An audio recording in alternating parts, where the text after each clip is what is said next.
Hello guys, it's Ryan Ho back from that video. Today let's talk about a single dynamic driver. It comes in about a price like $80, the RA15.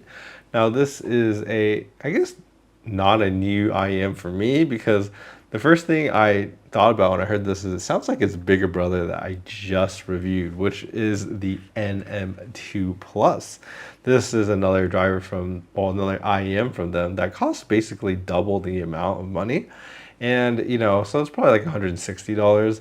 And they're tuned very, very similarly. Like, that's the first thing I thought. And, they're basically like the same tuning, except this one is just a less detailed version of the NA2 Plus. And really, they kind of perform very similar, but the driver just seems to be a little bit slower, not as fast, not as snappy as the more expensive brother. So really, it's just a kind of cheaper version of it. Now it does have a few tricks up its sleeve. So one thing I noticed about it was that it actually has, multiple nozzles. And for once in maybe my life, I actually prefer the non-default nozzle. So it had the silver one that came default, and then now I guess I think the gold one, right? Yeah, so the gold one instead. And I really do like this gold one. I think it just sounds a little bit more to my style. For this kind of tuning, I think the mid-range gets pushed back a little bit, and then the kind of treble gets pushed forward a little bit. And that's what's creating this kind of V-shaped type of sound. I feel like it doesn't sound like the most, I guess, natural in the treble because it does come across just a tiny bit forward. Well, I mean, it's pretty forward, I guess. You can definitely hear what people call the sibilances, a lot of the S's and T's just come out a little too much, a little overly enhanced, and doesn't really sound that natural. And it actually sounds slightly annoying if you're listening to music. Now, I personally don't think it's really an issue when it comes to competitive gaming. And I feel like that's really the area where this really shines because I played this in Valorant, and obviously I'm, pretty high ranked in Valorant, like Immortal at one point, obviously, and now I'm like Ascendant. So really, I can definitely give you a good evaluation of the game performance. Like this thing definitely performs, I would say honestly like an 8.5, 9 out of 10. Like it honestly performs shockingly well. And I think one of the reasons why is like I've reviewed so many different like IEMs or headphones or everything. The thing that I've always noticed is that if the treble's boosted between, I guess, like 4K to like 6K, I feel like that does help a lot for the tuning of the IEM. I feel like it just enhances the sounds and enhances kind of the footsteps. And I just feel like you hear a lot of it and there's just really good distinction, at least from what I noticed. And so I feel like it has a little bit of that tuning to help it in gaming, but it also just has just honestly really good imaging in general. So if you're playing a game, telling left and right, this one pinpoints it really very, very accurately. So that's one of the things I feel like it does really well. So overall, for me, I would say, yeah, if you're playing competitive games, I actually do recommend this IEM. It's really good.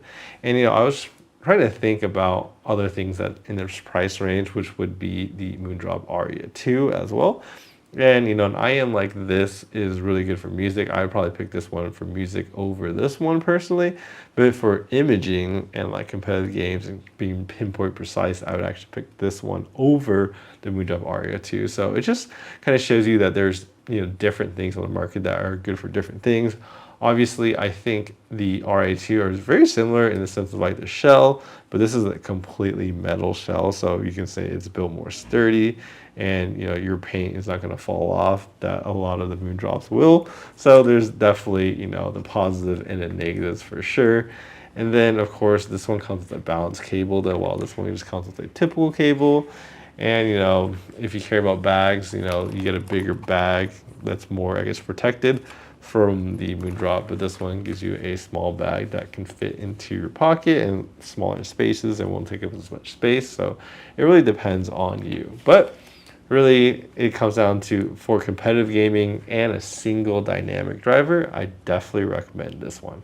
I think that's really just what it comes down to for gaming especially, right? Now, the other thing is comfort, right? So the comfort on this thing is quite, I mean, honestly, like it's really not that big. It's very small.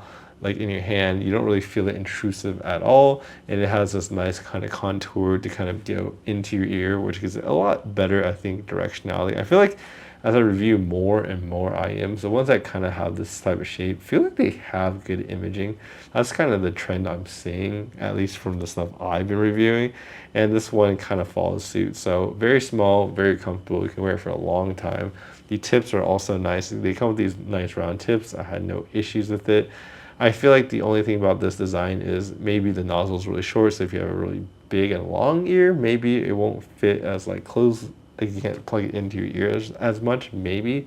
But really, this is honestly a fantastic IEM if you're just trying to play games.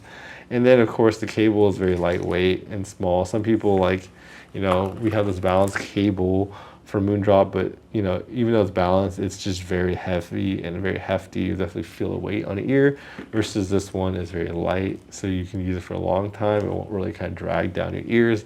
And like I said, it just does feel kind of like optimized for gaming because you want it to be lightweight so you can use it for a lot longer. So really, that's probably the use case scenario that I personally gonna recommend this one. This kind of helps you guys. Please like and subscribe down below. Helps my videos out, and I'll see you guys in the next video.